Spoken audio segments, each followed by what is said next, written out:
En la cena de Acción de Gracias en Boise, todo cambió en el momento en que mi familia decidió juzgarme en voz alta delante de todos. Mi nombre es Caleb Benten, y tenía 28 años cuando me di cuenta de que el silencio no te protege. Solo enseña a las personas hasta dónde pueden llegar sin consecuencias. Mi mamá me miró directamente, con la cara tranquila, la voz segura, y dijo: eres la más perezosa en esta mesa. Solo mira a tu hermana y aprende algo. Justo después de esas palabras, mi hermana sonrió lentamente, levantando su vaso con una tranquila sensación de victoria que no necesitaba explicación porque estaba disfrutando el momento más que cualquier otra persona en la habitación. No levanté la voz. No temblé. Coloqué mis manos planas sobre la mesa, miré hacia arriba y dije claramente: entonces esta perezosa dejará de pagar $4.500 de su alquiler cada mes. Mi hermana se atragantó con su bebida en el segundo en que las palabras salieron de mi boca, tosiendo tan fuerte que el sonido atrajo todas las miradas de la habitación hacia ella sin que yo tuviera que decir otra palabra. La mesa se quedó en silencio de una manera que se sintió pesada, no incómoda, no dramática, sino real, como si todos se dieran cuenta al mismo tiempo de que algo importante acababa de ser expuesto. Antes de llevarte al interior de mi historia, dime esto honestamente. Si estuvieras en mi lugar, ¿permanecerías en silencio o finalmente hablarías? Comenta tu respuesta y dime por qué. Comenzó en una casa tranquila en Boise, mucho antes de que el dinero fuera parte del problema. Cuando era más joven, aprendí muy pronto a moverme en silencio por una habitación sin pedir atención porque hablar nunca se sintió seguro, y mostrar esfuerzo nunca pareció necesario en una casa donde el ruido importaba más que los resultados. Yo terminaba las tareas antes de que nadie se diera cuenta, completaba proyectos escolares sin recordatorios, limpiaba los espacios compartidos después de que todos se iban, y corregía pequeños errores que podrían haber causado problemas más tarde. Mientras fingía que nada de eso requería energía o sacrificio. Mi hermana, Belle Benten, aprendió algo muy diferente sobre la misma casa. Ella aprendió a mantenerse visible, a sonar ocupada, y a hacer que cada pequeña acción pareciera una actuación que merecía aplausos de cualquiera que la observara lo suficientemente de cerca. Siempre que algo salía bien, ella se adelantaba, describía naturalmente lo que se había hecho, explicaba lo estresante que había sido, y aceptaba los elogios sin dudar ni sentirse incómoda. Mamá veía lo que parecía movimiento, no lo que creaba estabilidad. Escuchaba las historias que sonaban impresionantes en lugar de notar el silencio que mantenía todo funcionando. Cuando Belle hablaba de lo cansada que se sentía, mamá lo creía sin dudar porque el esfuerzo se medía por el tono de voz en lugar de por resultados que permanecían invisibles. Yo me quedaba callada porque corregir esa historia se sentía peligroso incluso cuando la verdad pesaba mucho en mi pecho. Papá trabajaba de una manera que le enseñó a confiar en lo que podía ver claramente. Si alguien parecía ocupado, se ganaba el respeto sin más inspección. Si alguien permanecía en silencio, se asumía que estaba ocioso o desinteresado. Él nunca preguntó quién asumía qué responsabilidad en pequeños momentos que no parecían dramáticos desde la distancia. Él miraba las superficies en lugar de los cimientos, así que mi trabajo nunca le llegó de una forma reconocible. La palabra perezosa comenzó a aparecer de maneras sutiles que al principio no sonaban crueles, pero se arraigaron profundamente en cómo me veían. Aparecía en comentarios que sonaban casuales, en chistes de los que todos los demás se reían, en expectativas que nunca sugerían que yo pudiera manejar más que lo mínimo indispensable. No me llamaron perezosa por fallar. Me llamaron perezosa porque no anunciaba lo que llevaba en silencio. Con el tiempo, comprendí algo que cambió la forma en que veía cada habitación de esa casa. El esfuerzo y el reconocimiento no eran lo mismo. La persona que hablaba más fuerte controlaba la historia. La persona que evitaba que las cosas se desmoronaran permanecía invisible. El trabajo sin testigos no ganaba respeto incluso cuando era la razón por la que existía la paz. Esa comprensión no me amargó en la infancia. Me hizo cautelosa. Dejé de esperar justicia de personas que nunca la buscaron. Dejé de esperar un reconocimiento que nunca fue para mí. Aprendí a proteger mi energía dando menos de mí misma a personas que medían el valor a través del ruido en lugar del esfuerzo silencioso. Para cuando crecí, la etiqueta ya se había adherido a mi nombre dentro de esa casa. Me siguió en silencio por cada habitación. Vivía en el espacio entre lo que hacía y lo que ellos creían. Nunca colapsó, nunca se rompió y nunca se aflojó, sin importar cuántas responsabilidades manejé sin que me lo pidieran. Sabía mucho antes de la edad adulta que el esfuerzo y la reputación no crecían juntos en esa familia. Para cuando ambas éramos adultas, nada había cambiado realmente. Construí una vida que parecía tranquila en la superficie y estable por debajo porque esa era la única manera que conocía de sobrevivir en un mundo que nunca aplaudía a personas como yo. Elegí un trabajo que recompensaba la constancia en lugar de la atención, aprendí a quedarme hasta tarde sin anunciarlo, y lentamente creé una reputación como alguien en quien se podía confiar cuando las cosas salían mal. Mi trabajo requería concentración, paciencia y resolución de problemas que nunca aparecían en los resúmenes destacados. Sin embargo, pagaba las facturas, cubría el seguro, acumulaba ahorros y me daba una sensación de control que nunca había sentido de niña. Belle se movió en la dirección opuesta sin decirlo en voz alta. Se dedicó a trabajos que dependían de la imagen, el momento y cómo se sentían las personas con ella en un momento dado. Se inclinó hacia roles que la ponían frente a cámaras en eventos en salas donde la gente notaba más la energía que los resultados. Ella cambiaba de una oportunidad a otra, persiguiendo visibilidad, coleccionando contactos y construyendo el tipo de historia social que sonaba impresionante cuando se repetía en voz alta. Cuando hablaba de su día, siempre sonaba urgente y llena de impulso, incluso cuando poco se había asegurado realmente. Mamá escuchaba esas historias como la gente escucha los titulares. Oía movimiento y lo interpretaba como esfuerzo. Oía emoción y la traducía en valentía. Cuando Belle hablaba de reuniones, contactos o futuras posibilidades, mamá sentía como si la prueba ya hubiera llegado. Cuando yo hablaba de plazos, proyectos o largas horas detrás de una pantalla, la respuesta era educada pero distante porque mi trabajo no tenía un lenguaje dramático asociado a él. Mis resultados vivían en lugares tranquilos, por lo que nunca le parecieron reales.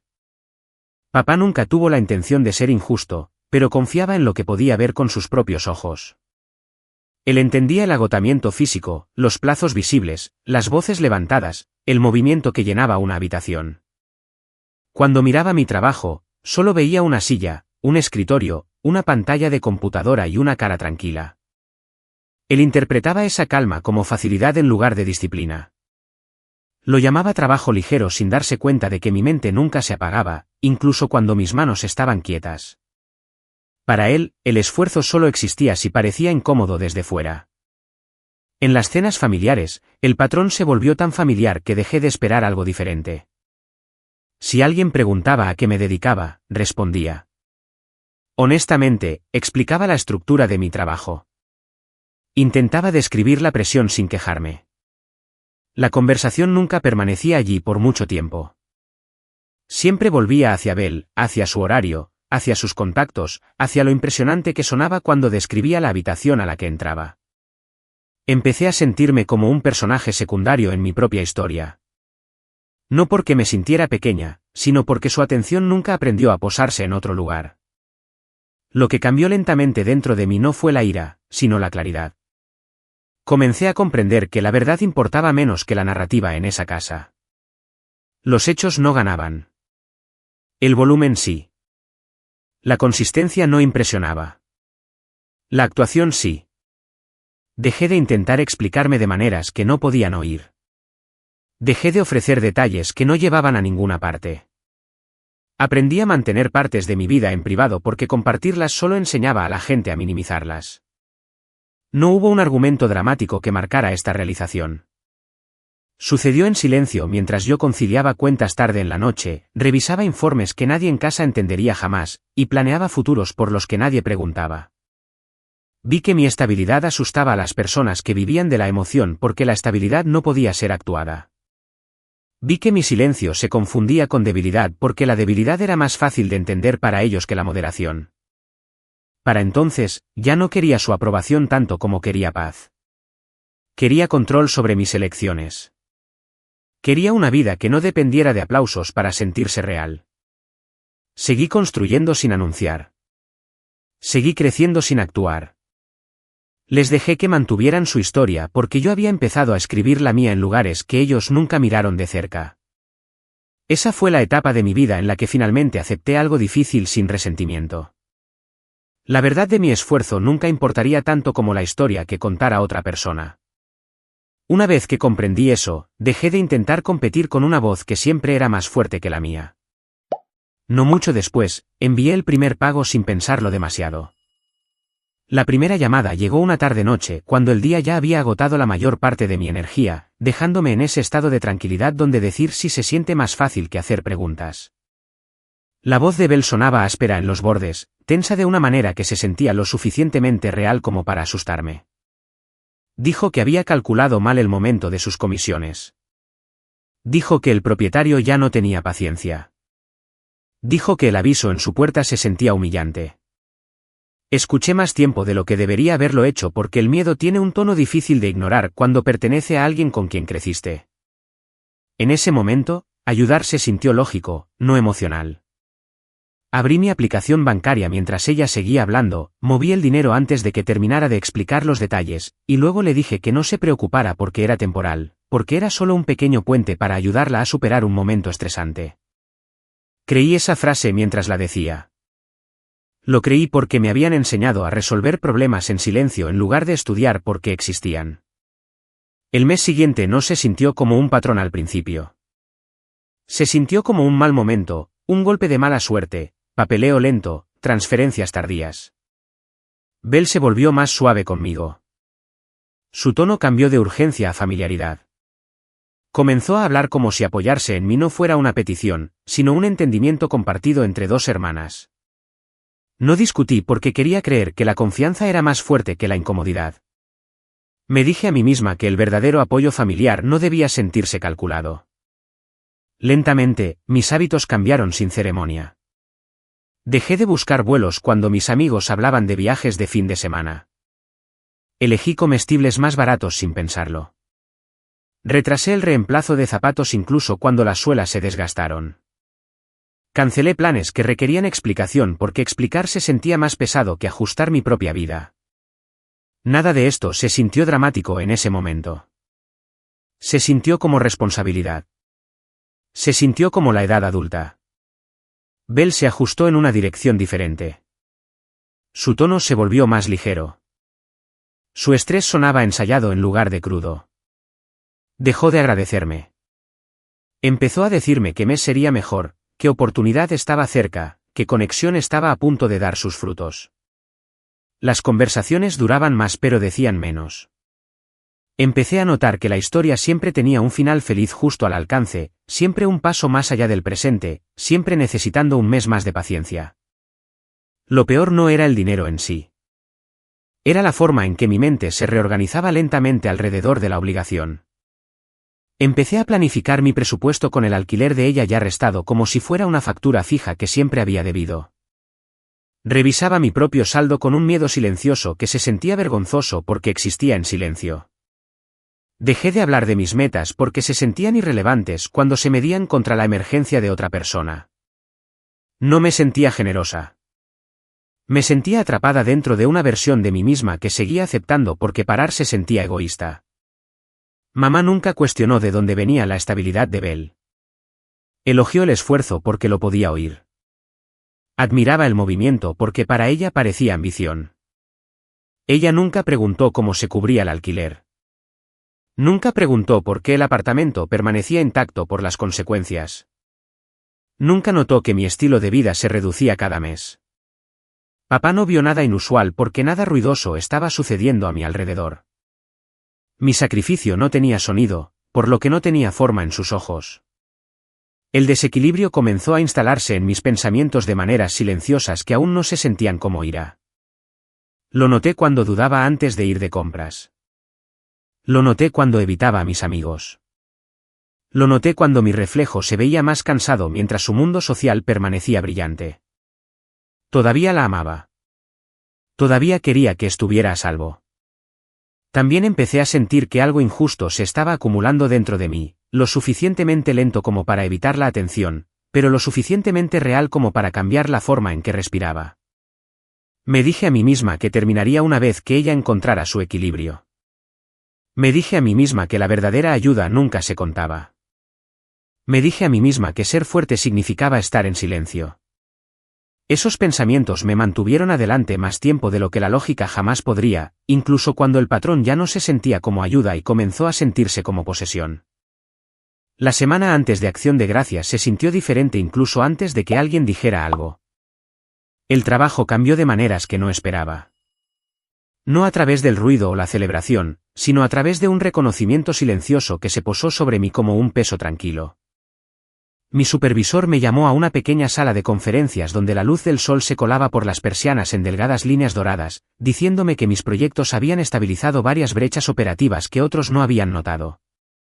Explicando que mi constancia se había convertido en el marco en el que otros ahora confiaban. Le agradecí con la misma voz suave que usaba para todo lo serio, aunque algo dentro de mí se ablandó de una manera que no había sentido antes. Porque por una vez, el esfuerzo existía sin necesidad de defensa. A medida que esa estabilidad crecía, la tensión del lado de Bell se hizo más fuerte de una manera que podía sentir a través de mi teléfono sin siquiera desbloquearlo. Los mensajes llegaron envueltos en un lenguaje casual diseñado para sonar como pequeñas inconveniencias en lugar de emergencias. Sin embargo, cada uno llevaba un peso familiar que presionaba suavemente mi sentido de responsabilidad. Ella habló de retrasos nuevamente, de un momento inoportuno que jugaba en su contra, de cómo ciertas expectativas no podían posponerse. Escuché sin discutir, aunque sentí la diferencia en mi cuerpo, la forma en que mis hombros ya no aceptaban la presión tan naturalmente como antes. Mamá pasó al modo de preparación, llenando la casa con un tipo particular de emoción que se centraba en la presentación en lugar de la conexión. Habló de atuendos que se verían bien en las fotos, hizo preguntas sobre horarios que podrían parecer impresionantes a los invitados, dedicó más tiempo a describir lo vibrante que se había vuelto la vida de Bell que a preguntar qué había estado pasando en la mía. Su voz se iluminaba cuando usaba el nombre de Bell como si las vacaciones pertenecieran más a la energía que a la estabilidad. Fue a mediados de esta semana cuando mi mejor amiga Tessa Morgan se sentó frente a mí en un rincón tranquilo de una cafetería que olía a azúcar quemado y espuma tibia, observando cómo mis manos se envolvían una vez demasiado fuerte alrededor del vaso de papel. Ella no me sermoneó. No criticó a nadie. Dijo algo simple en un tono que se mantuvo tranquilo, explicando que el apoyo no debe borrar a la persona que lo da. Lo dijo con la suficiente suavidad como para que no me sintiera juzgada aún. Con la suficiente claridad como para que me sintiera vista. No respondí de inmediato porque por primera vez pude ver la forma de mis elecciones sin intentar excusarlas. El reconocimiento en el trabajo continuó de maneras pequeñas y constantes. Los correos electrónicos llevaban mi nombre. Las reuniones se detenían para mi aporte. Mis ideas avanzaban sin resistencia. Nada de eso parecía dramático aún. Construyó una estructura tranquila alrededor de mi confianza que no me había permitido sentir antes. La presión de Bell se sentía diferente para mí ahora.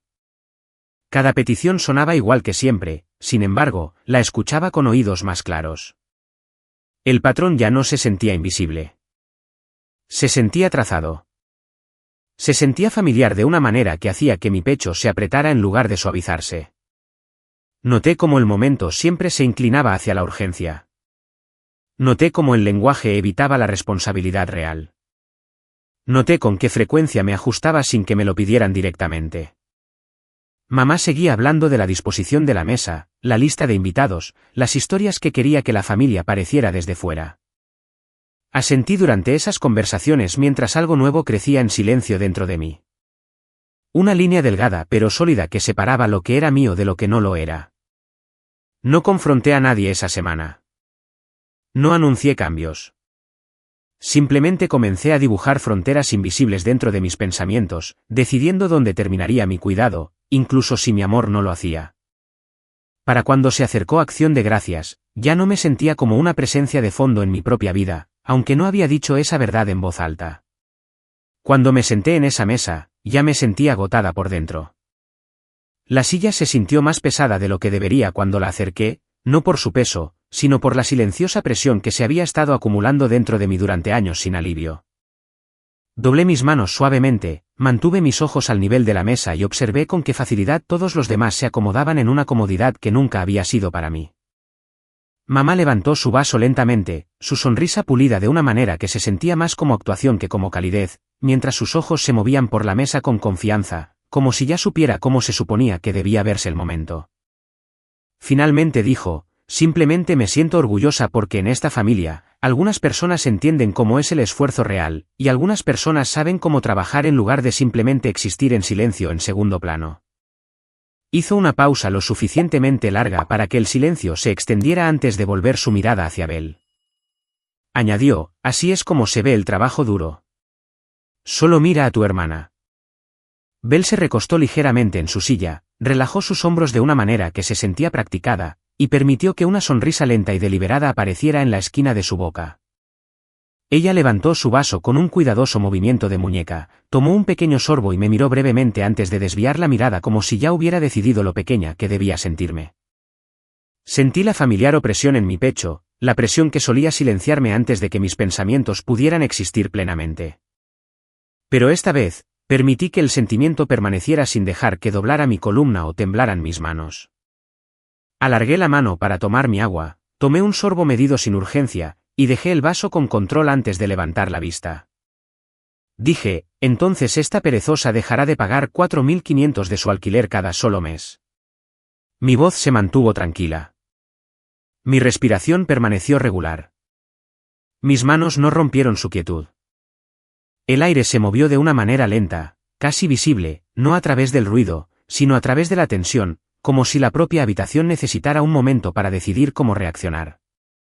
El cuerpo de Belle se sacudió hacia adelante mientras se atragantaba con su bebida, tosiendo bruscamente mientras el líquido se derramaba de su vaso sobre su mano temblorosa, sus hombros se tensaban mientras luchaba por recuperar el aliento sin llamar más la atención. Papá se inclinó hacia ella de inmediato, impulsado por la costumbre más que por la conciencia, bajando la voz a un susurro que tenía más peso del que debería. Susurró, Belle. Ese único nombre sonó más pesado que una frase, no por el volumen, sino por todo lo que representaba en ese momento. La atmósfera se hizo más densa alrededor de la mesa. No ruidosa, no caótica, sino pesada de una manera que hacía que cada movimiento se sintiera retrasado mientras los tenedores flotaban sobre los platos. Los vasos se detuvieron en el aire, e incluso la respiración se sintió más deliberada. Mamá trató de mantener la compostura, aunque la tensión alrededor de su boca traicionó su esfuerzo, y dijo, no hagamos esto incómodo para todos. Levanté un poco la barbilla, mantuve un tono suave y respondí sin levantar la voz. No lo estoy haciendo incómodo. Simplemente ya no pretendo que alguna vez fue justo. Nadie buscó la risa. Nadie intentó suavizar el silencio. Nadie encontró un chiste detrás del cual esconderse. La verdad permaneció en el aire, asentada entre platos, vasos y manos que ya no se movían con naturalidad.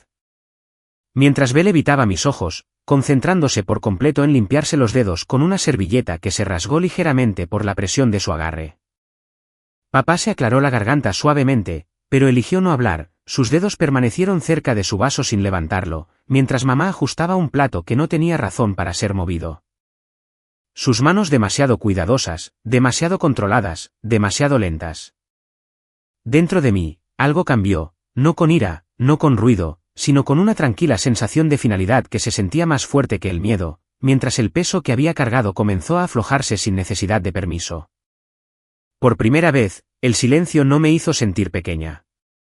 Pocas horas después de la cena, la casa estaba más ruidosa que nunca.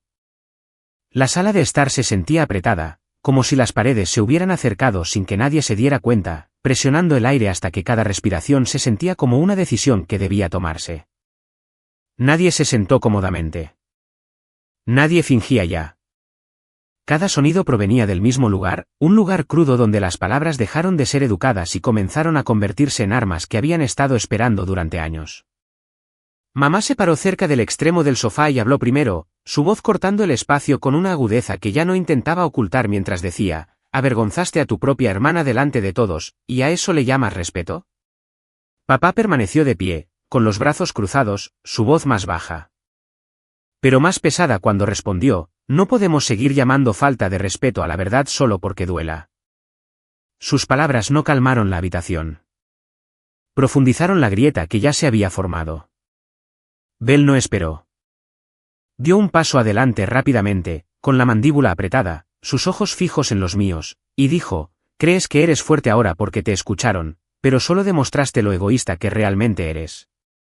Sus palabras no temblaron. quemaron. Ella quería que impactaran. Entré de lleno al centro de la habitación, no lentamente y no para hacer un punto, sino porque me negaba a permanecer al margen de algo que ya había consumido tanto de mi vida. Cuando hablé, mi voz se mantuvo baja, pero clara, porque ya no necesitaba competir con gritos. No volveré a ayudar. Ni con dinero, ni con recados, ni con silencio, ni con fingir. He terminado completamente. Mamá se volvió hacia mí con una mirada que era más de shock que de ira y dijo, «Estás actuando como si no tuvieras ninguna responsabilidad con esta familia». Le respondí sin levantar la voz ni suavizarla. Asumí la responsabilidad cuando nadie preguntó. Pagué por cosas que nadie vio. Y me quedé callada cuando me costó todo. Y por eso esto termina ahora. Papá dio un pequeño paso adelante, su expresión cautelosa como si estuviera tratando de elegir palabras que aún pudieran arreglar algo. Y preguntó, ¿estás realmente dispuesta a dejar que esto se desmorone? Le sostuve la mirada y respondí, ya se estaba desmoronando mientras yo era la única que lo mantenía unido. La reacción de Bel cambió. Sus manos se apretaron, sus hombros se tensaron, su voz se elevó cuando habló de nuevo, esta vez no suplicando, sino amenazando. Si te alejas de esto, me aseguraré de que la gente sepa cómo eres realmente. Ella quería miedo. Ella quería vacilación. Ella quería que me doblegara. No di un paso atrás. No bajé la cabeza.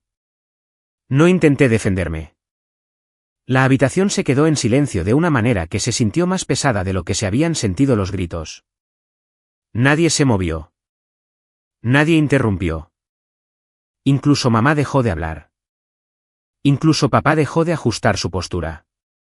Bel permaneció inmóvil donde estaba. Yo permanecí donde estaba respirando uniformemente, sintiendo algo sólido dentro de mí que no existía antes, algo que no dependía de aprobación o permiso. Después de eso, me alejé del centro de la habitación y me dirigí hacia el pasillo. No porque estuviera escapando, no porque me sintiera débil, sino porque había dicho todo lo que necesitaba decir sin perderme en el ruido. Cuando cerré la puerta del dormitorio de invitados detrás de mí, la casa seguía ruidosa. Por primera vez, yo no lo estaba. Meses después, todo se volvió tranquilo de una manera que nunca había conocido. La quietud no se sentía vacía ni solitaria. Se sentía organizada, predecible y extrañamente suave, como si mi vida finalmente hubiera dejado de vivir en modo de emergencia. Me despertaba sin temor, trabajaba sin tensión constante y dormía sin reproducir viejas conversaciones en mi cabeza. El silencio no era una falta de sonido, sino la ausencia de caos. Bel no se adaptó sin problemas a la nueva realidad. Sin mi apoyo, se vio obligada a dejar el apartamento que había tratado como una recompensa permanente en lugar de un privilegio temporal. Se mudó a un lugar más pequeño que le exigía presupuestar, planificar y aceptar que la responsabilidad ya no podía evitarse transfiriéndola a otros. El estilo de vida que había construido sobre la comodidad tuvo que reducirse. Y por primera vez, experimentó consecuencias que no podían ser suavizadas por el esfuerzo de otra persona. Mamá no pudo controlar el resultado como siempre creyó que podía. Intentó manejar conversaciones, intentó desviar la culpa y trató de convencerse a sí misma de que las cosas simplemente volverían a ser como antes. La realidad se negó a obedecer sus expectativas, y la ilusión de control se resquebrajó lentamente al darse cuenta de que ninguna cantidad de presión o culpa podría obligarme a volver al papel que ya había liberado. Papá mantuvo el contacto, pero a distancia. Envió mensajes breves, hizo preguntas sencillas y evitó conversaciones emocionales que pudieran obligarlo a elegir entre la comodidad y la honestidad. Su presencia se convirtió en una línea en lugar de un puente, un recordatorio de que la conexión puede existir sin cercanía cuando el miedo es aún más fuerte que la comprensión. No volví al papel de rescate. No ofrecí pagos silenciosos, soluciones tranquilas o sacrificios ocultos. Mi vida se mantuvo en calma porque la protegí. Construí rutinas que me pertenecían y aprendí a sentirme segura sin ser necesitada. Dejé de medir mi valor por cuánto podía facilitar la vida de personas que nunca preguntaron cuán pesada se había vuelto la carga. No hubo reunión, ni disculpa dramática, ni momento de curación repentina. Solo hubo una distancia que se sintió limpia en lugar de dolorosa. Aprendí que la distancia no siempre significa odio. A veces significa respeto por el espacio necesario para mantenerse íntegro. Establecer límites dentro de una familia no es un acto de crueldad, y no es un rechazo del amor. Es una forma de autorrespeto que permite a una persona existir sin el constante agotamiento emocional o la presión financiera. Cuando dejas de permitir que la gente defina tu valor a través de lo que proporcionas, comienzas a entender que la paz no se gana con sacrificio, sino que se protege con claridad, coraje y consistencia. Gracias por quedarte con mi historia hasta el final, y por dar a estas palabras el espacio para existir en tus pensamientos y tu tiempo. Si alguna vez te has enfrentado a un momento en el que tuviste que elegir entre las expectativas familiares y tu propia paz, me encantaría escuchar tu experiencia. Comparte tus pensamientos, tus sentimientos o tu historia en los comentarios para que podamos entendernos.